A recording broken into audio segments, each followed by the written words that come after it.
My brother's son threw my birthday cake on the floor and said, "Eat it off the ground." Everyone laughed. No one told him to stop. The frosting slid down my shoe and onto the tile, pink and white, like something shameful. I could smell the sugar burning under the warm kitchen lights.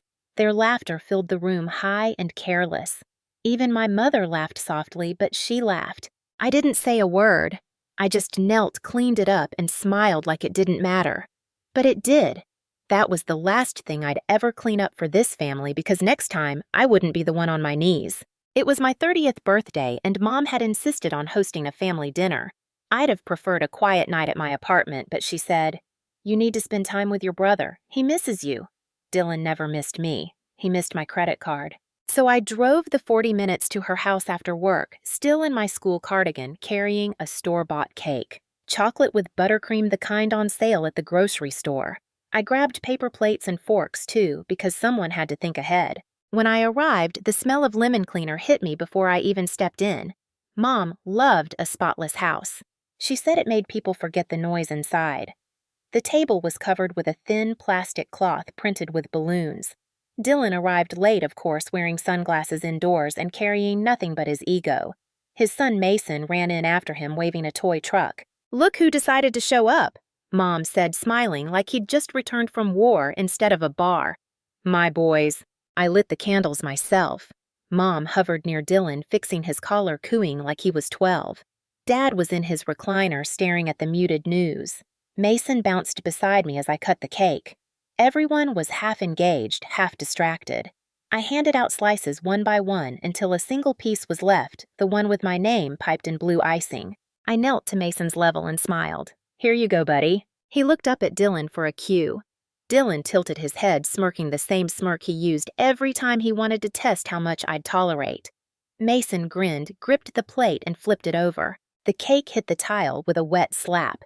Frosting splattered across the floor, across my boot, even onto the dog's ear. Dylan laughed, first loud, confident, cruel. "Guess he's not a fan of sweets," he said. Mom gasped, then smiled. "He's just a kid, Lauren. Don't make it a big deal." I heard my heartbeat in my ears, the hum of the refrigerator, the soft rustle of napkins. No one moved to help. Mason giggled again. "Eat it off the ground, Aunt Lauren." Dylan grinned, proud of the line. "Smart kid." I knelt, grabbed paper towels, and wiped the floor clean. My fingers shook, but not from anger, from clarity. Every moment of silence in my life led to this one. Every favor, every apology, every "it's fine" I'd ever said was right there on the tile with that cake. When I stood, the laughter had already moved on. Mom was serving chicken. Dylan was telling a story about some business deal that didn't exist. Mason was chasing the dog. I looked at all of them and felt something end quietly inside me. That night, as I drove home with sugar drying on my shoe, I whispered to myself, "This is the day I stop being the family doormat." And I meant it. My name is Lauren Miller, and for most of my life I've been the one who fixes things. The steady one. The one who doesn't complain. Mom calls me responsible, but what she really means is useful. I used to think that being dependable was love's proof. Now I know it was just the leash that kept me close. I'm 30 years old, a high school English teacher in Indianapolis. I rent a one-bedroom apartment near campus with beige walls, a noisy fridge, and a peace I bought with every boundary I never set. I've been teaching for 8 years, grading essays late into the night, pouring coffee into myself like it's a promise. My students respect me. My colleagues trust me. But the people who share my blood treat me like a spare part. Mom, Janet, is the kind of woman who runs a house like a business. No mess, no weakness, no questions. She's proud of that.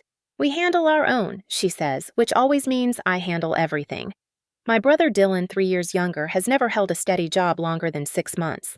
He calls himself an entrepreneur, but that's just a polite word for somebody else is paying. Dad used to be the buffer between us, a quiet mechanic with a soft heart and tired eyes. He died when I was 22, and his absence left more than grief. It left an opening, Dylan filled with noise, and Mom filled with control. After Dad's funeral, I paid the florist, the minister, even the catering bill. Dylan posted a selfie with the caption, "Saying goodbye to the best man ever." "Love you, Pops," and then borrowed $300 the same night for gas. I paid it because that's what we do right. Family helps family. I've lost count of how many times I heard that phrase. When Dylan's car was repossessed, I co-signed for the next one.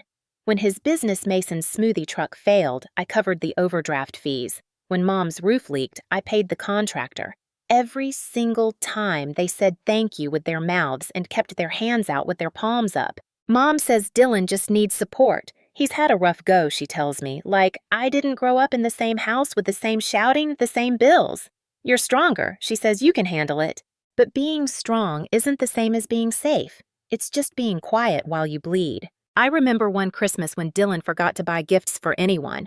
Mom laughed it off. He's just so busy, and told me to give him one of mine so he wouldn't look bad. I handed him the wrapped sweater I'd bought for myself. He smiled, winked, and said, "You always know how to fix things, sis." That line stuck in me like a splinter. Teaching keeps me grounded. There's a rhythm in it I can control, bells ringing, lessons planned. Students learning how to use words for defense instead of weapons. I sometimes envy them for still believing that words can fix everything. I used to believe that too. At school, I'm Miss Miller, reliable, calm, fair. At home, I'm the patch kit for every mistake Dylan makes and every rule Mom bends to keep him whole. That night after the cake hit the floor, I sat on my couch with a cup of black coffee staring at the stain on my shoe. The silence in my apartment felt different, like the air had finally stopped asking me to explain myself. I replayed the laughter, the frosting, the sound of the knife in my hand, and I realized something terrifying and liberating at once. They didn't laugh because Mason was funny. They laughed because they knew I'd take it. I always did. Until now. Because once you realize you've been trained to accept humiliation as love, you start unlearning fast. And that's exactly what I planned to do. When people talk about toxic families, they usually mean yelling, slammed doors, and chaos. Ours was quieter. The control came wrapped in politeness and duty, like a hand on your shoulder that never really lets go. I grew up in a small house with beige walls and a mother who believed image was everything. Mom ironed the curtains, shined the silverware, and made sure no one ever saw a crack in her perfect family. When Dylan broke something vases, curfews, promises, she said, "He's just expressive." When I cried about it, she said, "Don't be dramatic." Dad was the kind of man who fixed everything except himself. He worked long hours at the auto shop, came home smelling of oil and smoke, and handed his paycheck straight to Mom. He was kind but exhausted. When she scolded Dylan, he'd sigh and tell me, "Just keep the peace, Lauren. You know how your mom gets." That line became the soundtrack of my childhood. Keeping the peace meant swallowing every sharp word. I learned early that silence made me invisible, and invisibility kept me safe. Dylan was born 3 years after me, loud and shiny from the start. He could charm anyone, and Mom adored it. "He's my sunshine," she used to say, kissing the top of his head while I cleaned the dishes. When he got in trouble at school for stealing another kid's Game Boy, Mom laughed. "He's entrepreneurial," she said. When I came home with straight A's, she said, "Don't brag, you'll make your brother feel bad." That was our rhythm. He burned bridges, I built them. When Dad's heart gave out when I was 22, I was in my last semester of college. I dropped everything to come home and handle the paperwork, the funeral arrangements, the house. Dylan arrived late to the service wearing sunglasses and a hangover, and Mom still managed to say, "He's grieving in his own way." After the funeral, while she was in the kitchen whispering with relatives, Dylan leaned in and said, "You're good at this kind of stuff. I'll let you handle it." He meant bills, insurance, everything. And I did, because I thought being needed was the same as being loved. That was the year I first learned about financial control. I co-signed a car loan so Dylan could get back on his feet. He missed the first payment. Mom told me not to overreact. "He's your brother. Family helps family." When the collection calls came, she said, "Just take care of it. You have the better credit." When I finally moved out at 24, Mom called every Sunday. If I missed a call, she'd text, "Are you okay? I worry when you pull away." I didn't realize it was guilt, not concern. The roof at her house started leaking the next year. Dylan was supposed to fix it. He ordered supplies and never paid the contractor. Guess whose name the invoice ended up under? When I turned 28, I tried to say no for the first time. Mom put a hand on her chest like I'd struck her. "After everything I've done for you," she said. Dylan chimed in from the background, "You've changed, sis. All that independence is making you cold." It worked. I apologized, I paid. The night after the cake, I replayed every one of those moments. The years of tiny debts, emotional and financial. I realized that in my family, love meant transaction. You gave or you didn't belong. But there was another pattern I hadn't noticed until that night. Every time I tried to break away, something accidentally happened to pull me back. Mom's health scare, Dylan's business emergency, the reminder that I was the strong one. Control disguised as crisis. That's how they kept me tied. But people like to say breaking points are sudden. They're not. They're a long buildup of ignored alarms. The cake wasn't the explosion, it was the final click before detonation. And this time I wasn't going to fix the mess. This time I was going to end it. I didn't sleep that night. Every time I closed my eyes, I saw frosting splattering against the tile, heard Mason's voice repeating that line, "Eat it off the ground." I lay in bed staring at the ceiling thinking about how small that moment was and how big it felt. The kind of humiliation that doesn't bruise the skin but bruises something deeper. By morning, the smell of sugar still clung to my shoe. I set it by the door, a relic from the night before. I went through my routine coffee toast grading papers, but my mind replayed every laugh, every silence. Somewhere between the second and third essay, I stopped pretending. I opened my laptop and pulled up my banking app. I'd been ignoring the shared accounts for months because I knew what I'd find. There it was, a $3,200 balance on a card I hadn't used. Another $100 on a home repair line of credit, both joint, both linked to Dylan. I scrolled through the charges bar tabs. Amazon orders a payment to CryptoX. I should have been surprised, but I wasn't. I'd let it happen. Every sure I'll handle it came back like receipts for my own weakness. I made a list, account numbers, balances, due dates. It felt like writing a confession and an escape plan at the same time. By lunch, Mom had texted, "Don't be cold about last night. Mason feels bad." I read it 3 times. Mason didn't feel bad. He was 6. He only repeated what he heard. I typed back, "I'm fine," then deleted it. Then typed, "You taught him well," then deleted that too. In the end, I said nothing. Silence had been my language for years, but this one felt different, sharper, heavier. Later that afternoon, a coworker named Nina stopped by my classroom. She noticed the dark circles under my eyes. "Rough weekend?" she asked. I laughed softly. "You could say that." She leaned on the desk. "Let me guess. Family." I didn't answer, and she nodded like she already knew. "You know you don't owe people your peace just because they share your last name." That line sat with me long after she left. That evening, I drove to Mom's house. The porch light was on, though the sun hadn't set. I could hear their voices through the open kitchen window, hers sharp and tired, his lazy and amused. "She'll get over it," Dylan was saying. "She always does." Mom sighed. "I just wish she wouldn't make everything so hard. She's too sensitive." Then they laughed together. It was the kind of laughter that sounded like agreement, the kind that makes you realize they've been on the same side for a long time and you've been the enemy without knowing it. I stood there in the dusk, my hands clenched around the steering wheel of my thoughts. Every memory lined up like a courtroom exhibit, the loans, the lies, the way they looked at me when I finally said no. I turned away before they saw me, got in my car, and drove straight to the 24-hour FedEx print station near campus. I printed every financial document I could find, loan forms, statements, copies of signatures. I highlighted every place my name appeared next to Dylan's. The woman behind the counter asked, "You running a business?" "Something like that," I said. By midnight, I had a folder thick with evidence. I sat at my kitchen table staring at it. My hands trembled not from fear, but from something stronger. Determination. All my life I'd been told to keep things clean, the house, the family name, the messes Dylan made. And I did. Until now. I placed the folder in the center of the table next to my half-empty mug and whispered, "You taught me to clean up. Let's see how you handle the mess when it's yours." That was the night I stopped being scared. And by morning, I had a plan. The plan started as a whisper in my head and turned into something solid by sunrise. I sat at the table watching the light creep through the blinds, touching the edge of that folder like it was a detonator. I'd been everyone's cleanup crew for 30 years. I had paid for the roof, the car, the bailout, the apologies. I'd been told that my patience was maturity, that my silence was grace. But silence had turned into a leash, and every time I said it's fine, someone else learned they could get away with it. That morning, I decided I was done teaching that lesson. The first step was simple truth. I opened a new document on my laptop and titled it Lauren's List. Not dramatic, just factual.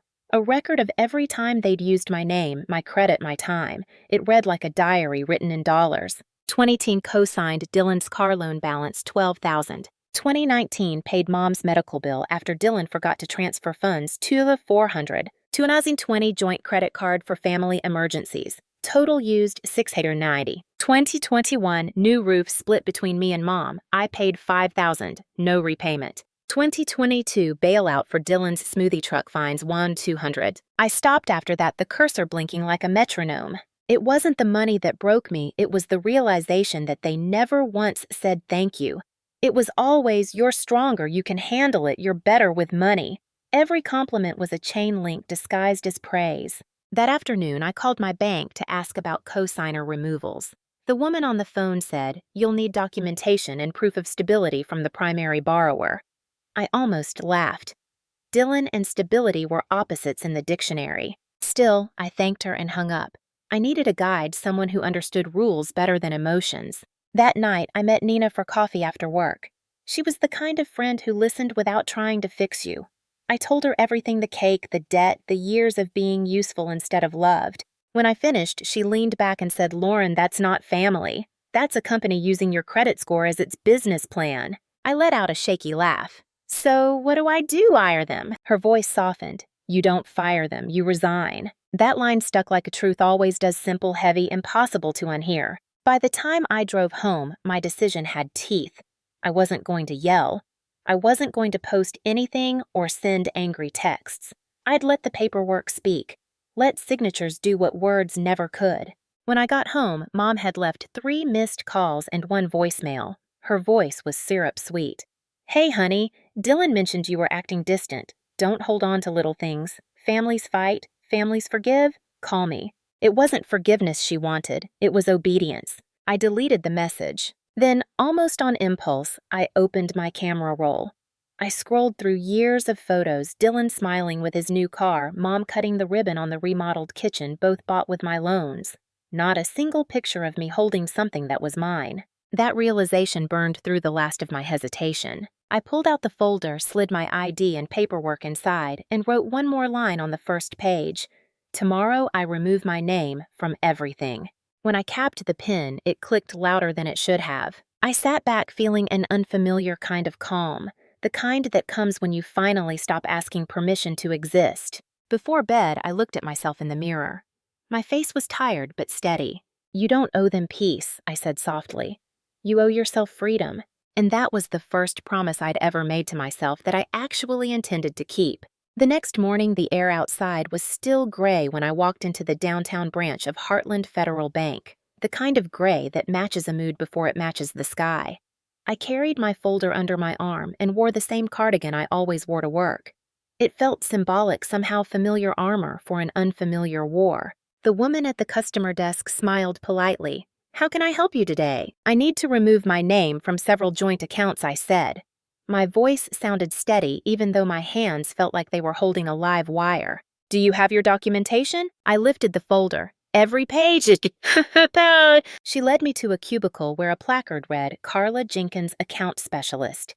She looked to be in her 50s with reading glasses perched halfway down her nose and a calmness that suggested she'd seen every kind of family drama unfold across a desk like this. How long have these accounts been active? She asked. Years.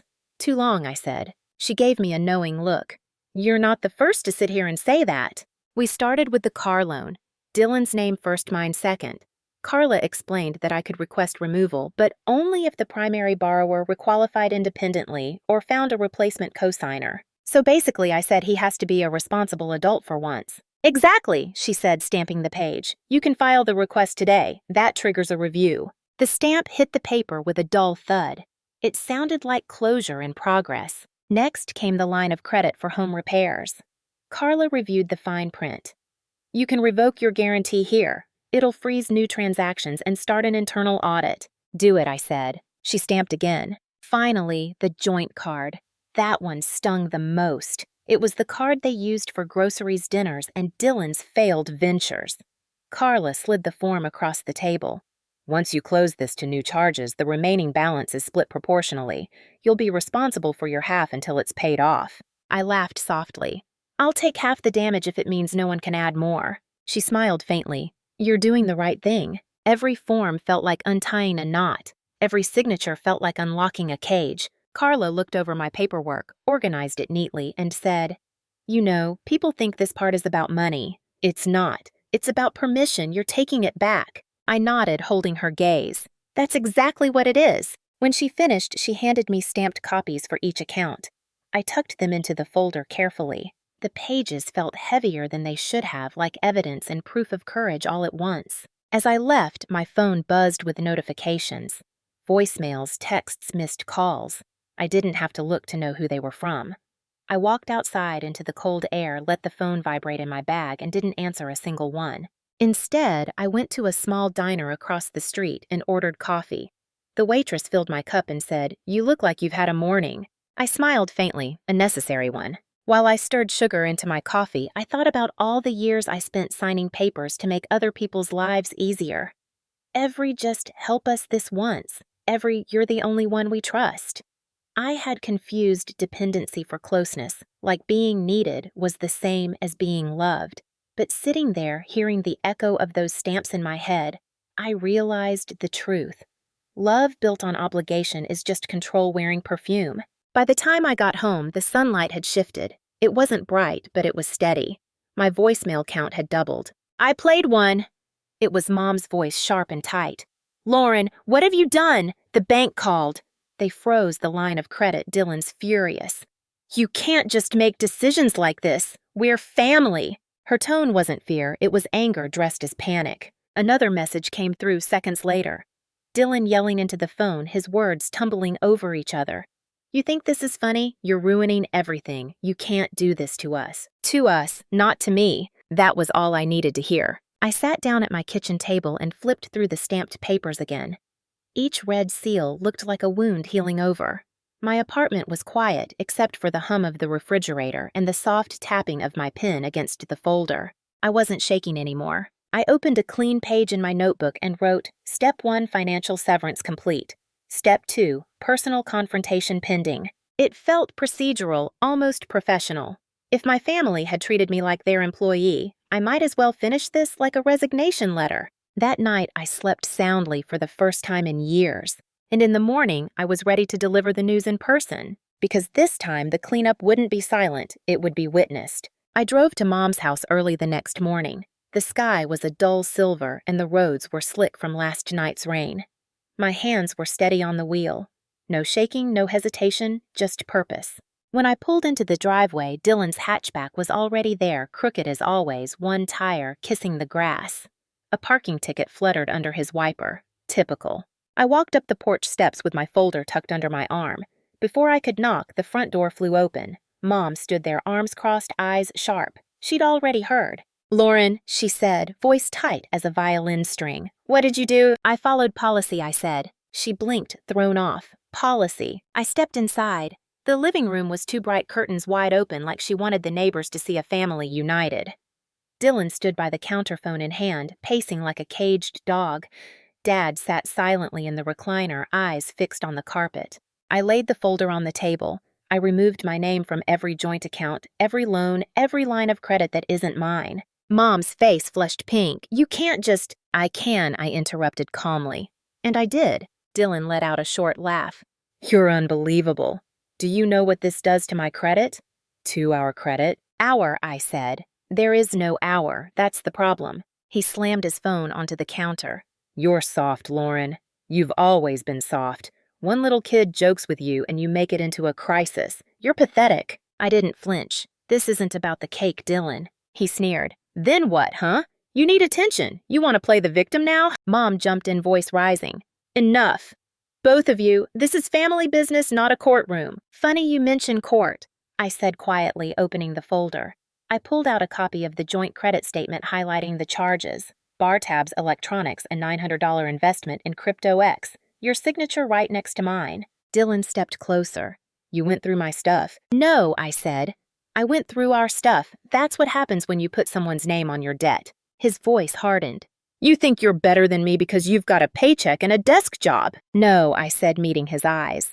I think I'm better than the version of me who kept letting you steal my peace. Mom slammed her palm against the counter. You are tearing this family apart. I turned to her, my voice steady. You're wrong, Mom. I'm just stepping out of the rubble you two built. She froze. Dylan grabbed his phone again.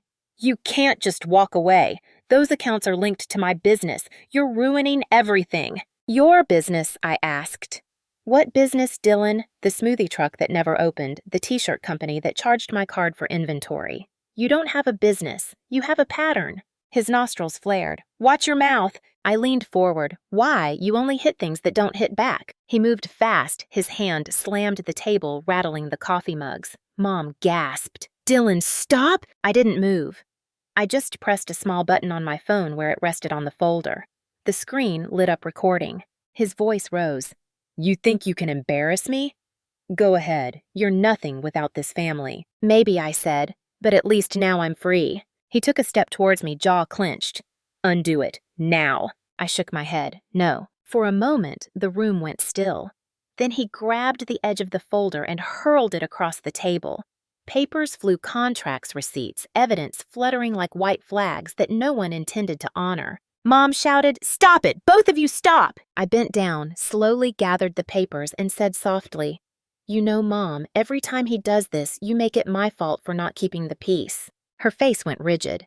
Don't twist this. He's under stress. Stress doesn't excuse assault, I said. Dylan barked out a laugh. Oh, please, nobody's assaulted you. Not yet, I said evenly, but I like having records, just in case. His eyes flicked to my phone, realization dawning. You're recording? Yes, I said. And it's backed up to the cloud. The silence that followed was heavy, broken only by the faint buzz of the fridge. Mom's voice turned cold. You would turn on your own family like this. I stood straight. No. You turned on me years ago. I'm just documenting it. Dad finally spoke, voice quiet and hoarse. Lauren, maybe we should all calm down. I nodded slightly toward him. I am calm, Dad. Dylan stepped back, muttering under his breath. You'll regret this. I picked up my folder, slid the papers inside, and looked him dead in the eye.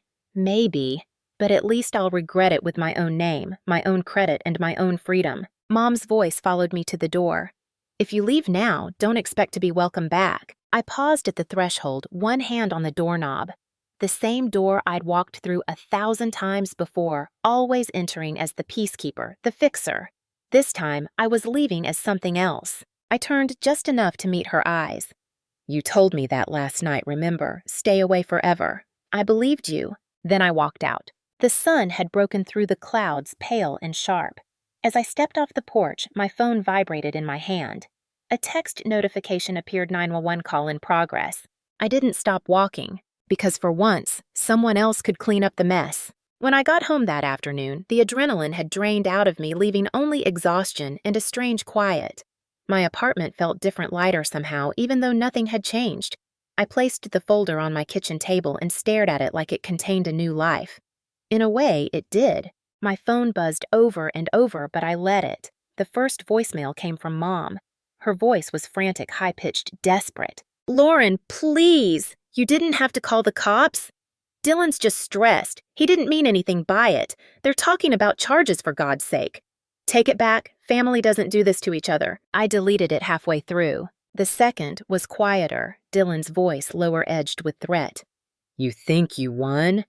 You just ruined your own family, Lauren. I hope you're proud. I was, not proud of the chaos, but proud of the silence after it. That night, I sat by the window watching headlights pass through the rain. For the first time, I didn't feel responsible for what was happening. It was strange, like walking away from a burning house you didn't realize you'd been living in. The next morning, I got a call from Officer Hernandez, the woman who'd handled the domestic disturbance report. Ms. Miller, your brother was detained last night. No injuries reported. Do you want to press charges? I hesitated for a moment, not because I doubted it, but because I'd spent my whole life being told not to make things worse. Yes, I said finally. I do.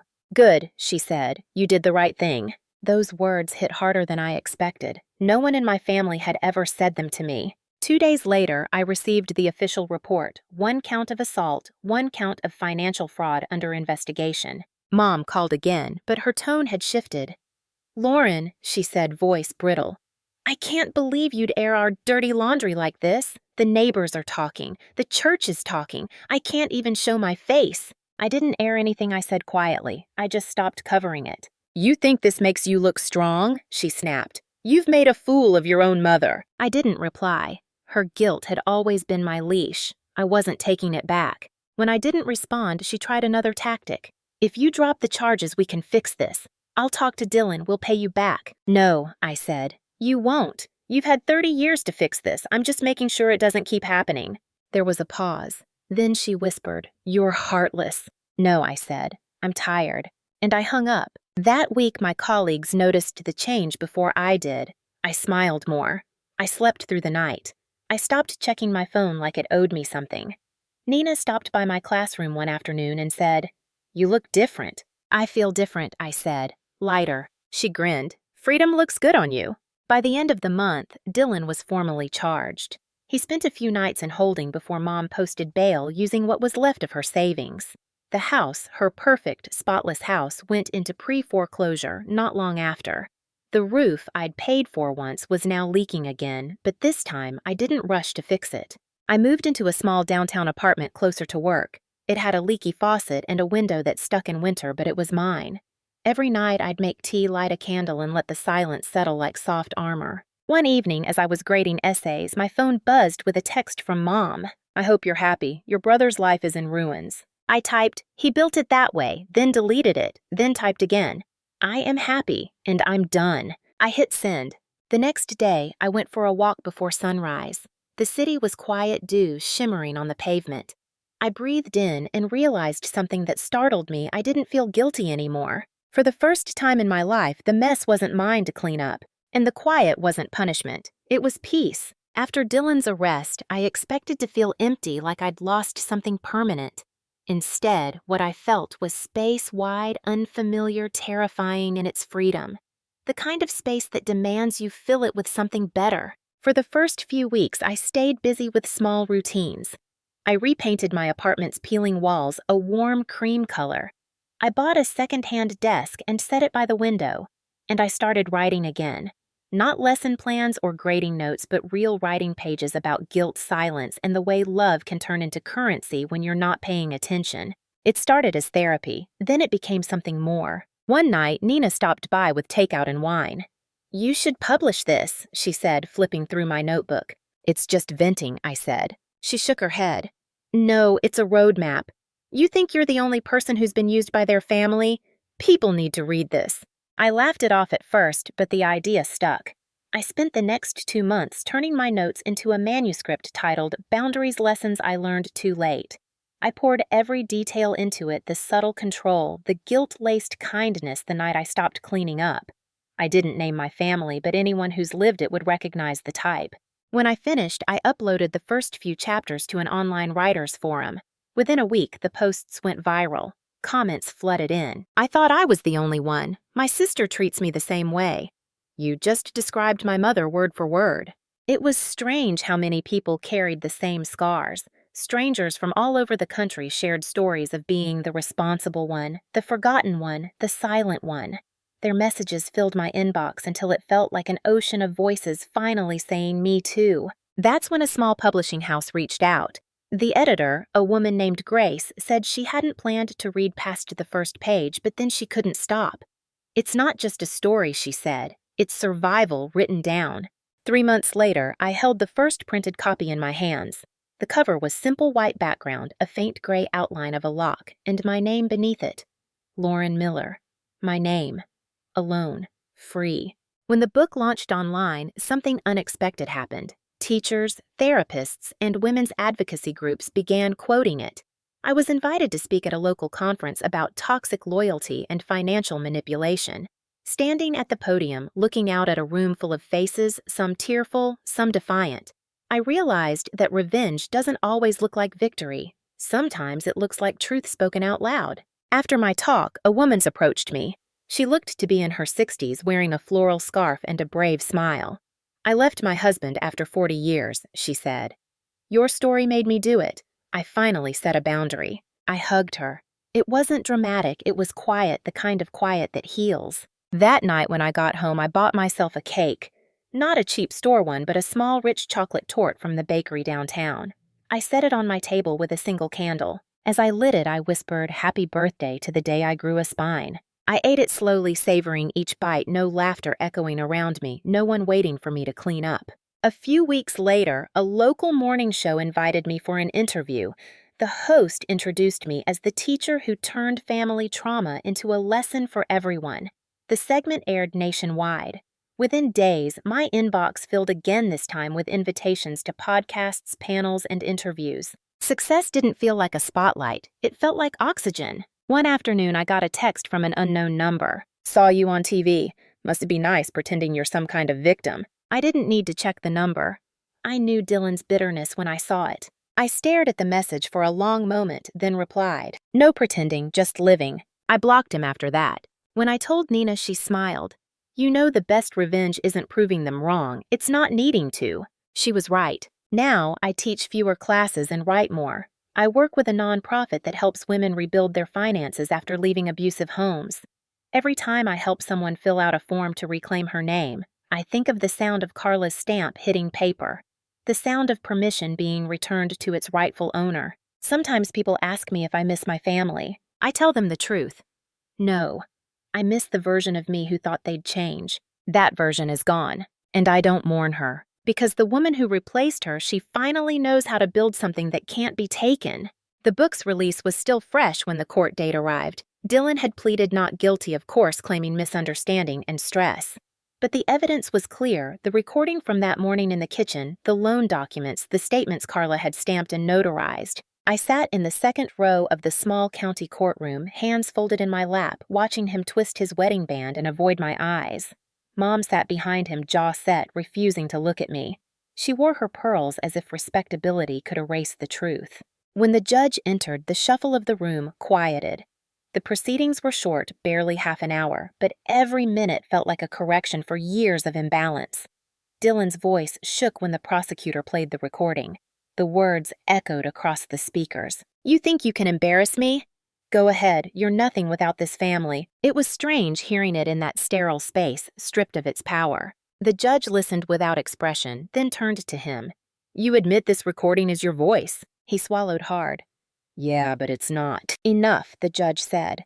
"The evidence of harassment combined with financial misconduct meets the threshold for sentencing. You will complete anger management pay restitution for the joint account misuse and remain under a restraining order. You will have no direct contact with your sister for 2 years. 2 years. It didn't sound like long, but to me it was a lifetime. When the gavel fell, I didn't smile. I just breathed. Outside the courthouse, reporters lingered, not for us, but for another case. No one knew this was the quietest justice I'd ever seen. Nina stood waiting by the steps, holding 2 coffees. She handed me one. "So, it's done," I said. She nodded. "Closure. I thought about it. Something like that." We sat on the stone steps for a while, watching people pass. My hands didn't shake anymore. A week later, I received a letter from the court confirming Dylan's restitution plan. Attached was a check, not much, just enough to symbolize accountability. I didn't cash it.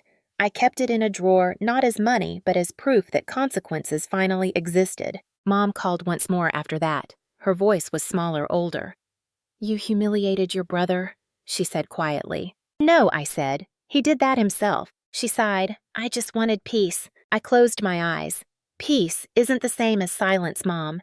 You chose silence." She didn't respond. For the first time, she didn't argue. She just hung up. After that, the calls stopped. Months passed. My book hit the shelves nationwide, and readers kept writing. Some sent letters with folded notes. Others sent photos of their own cakes, the kind they bought for themselves alone and unbothered. They called them freedom cakes. I kept one photo pinned above my desk, a woman in her 50s, smiling through tears, holding a small cupcake with a candle. The caption read, "For the first time, I didn't apologize for eating first." Life didn't turn perfect after justice. There were lonely evenings, moments when I missed the noise of family even though it had always hurt. But loneliness, I learned, was easier to live with than disrespect. One Saturday, I drove to the old neighborhood. The house looked smaller than I remembered, the paint fading, the front steps cracked. I didn't stop. I just slowed enough to look to say goodbye without words. On the way back, I passed the bakery where I'd bought my freedom cake. I pulled over and went inside. The same clerk recognized me. "Another celebration?" she asked, smiling. "Yeah," I said. Just life being peaceful. She boxed a single slice for me, dark chocolate with buttercream, and wrote on the lid, "Congratulations." That night, I ate it at my kitchen table while watching the sunset spill gold over the city. I didn't feel angry anymore, not even sad, just clean. Before bed, I opened my journal and wrote the last entry of that chapter of my life. Justice doesn't always look like revenge. Sometimes it looks like owning your name, your credit, your quiet.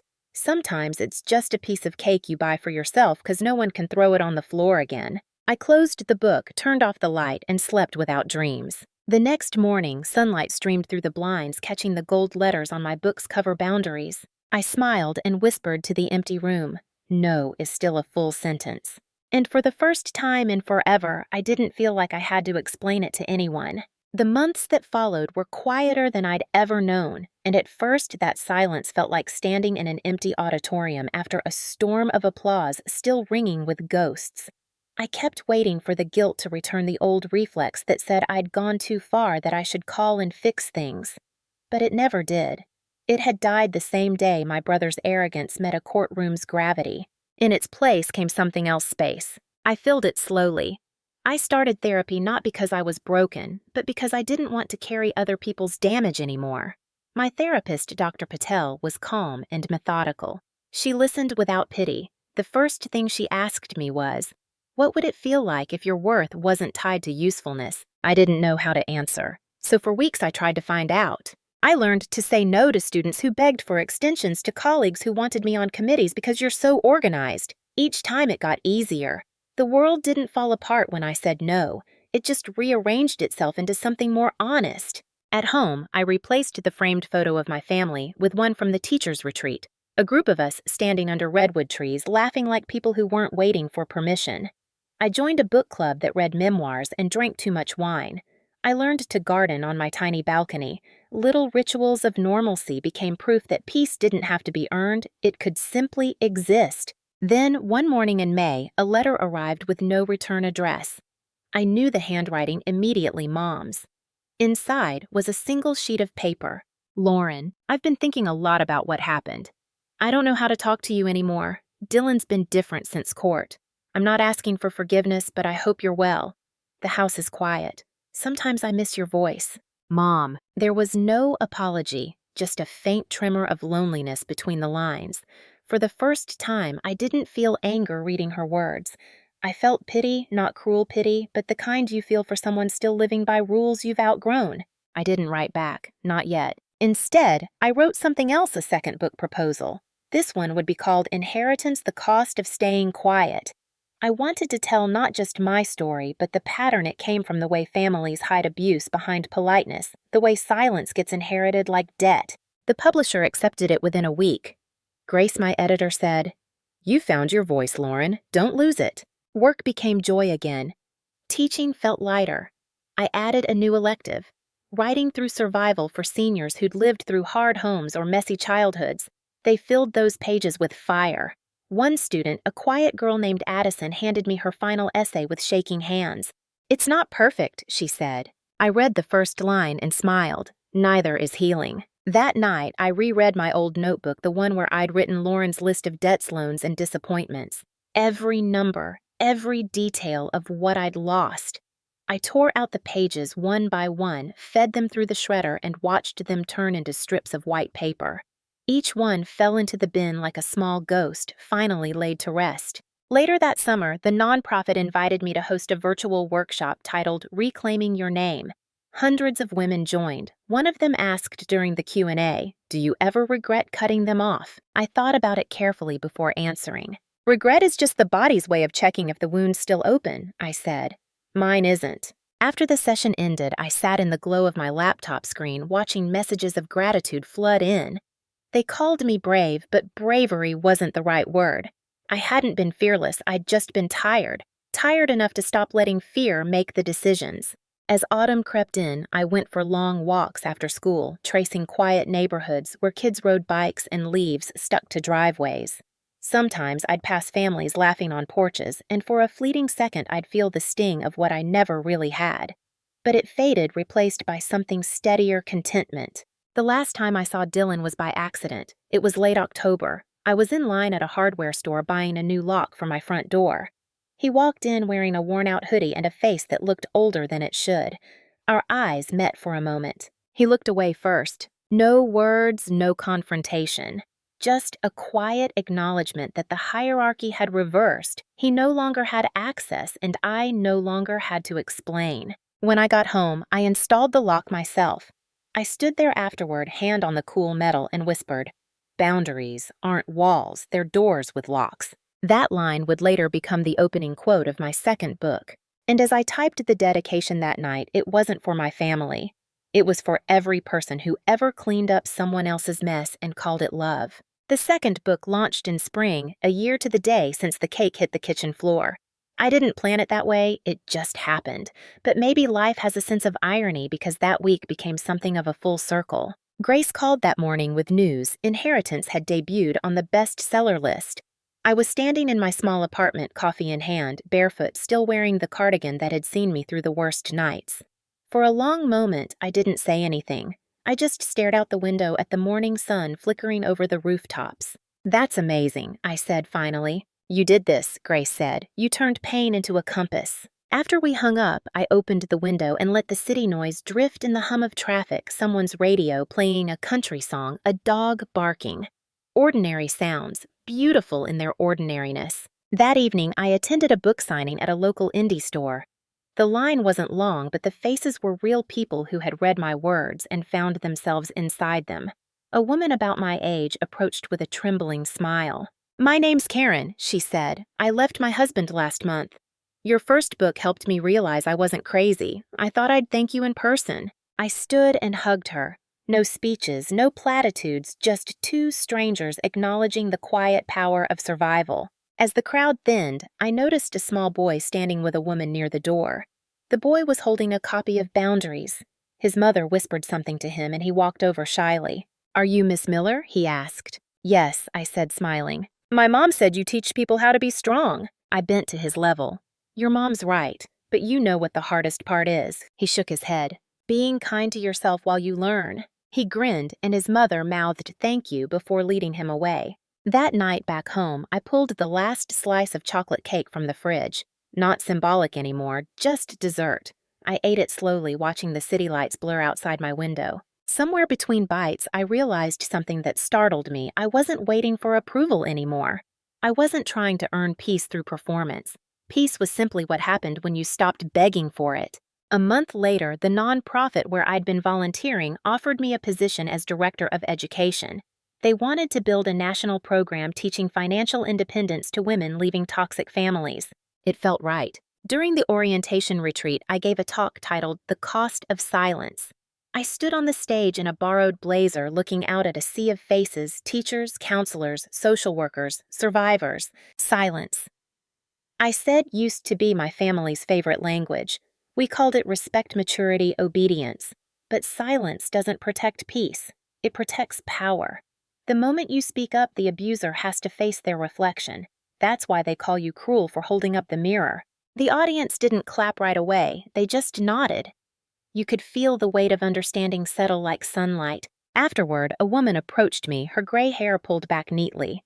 "You must be proud," she said, "to have turned all that pain into something good." I smiled. "I'm grateful more than proud. Proud still feels like proving something." Later that night, back in my hotel room, I opened my journal. For the first time in months, I didn't have anything to write about anger or boundaries. Instead, I wrote one simple sentence.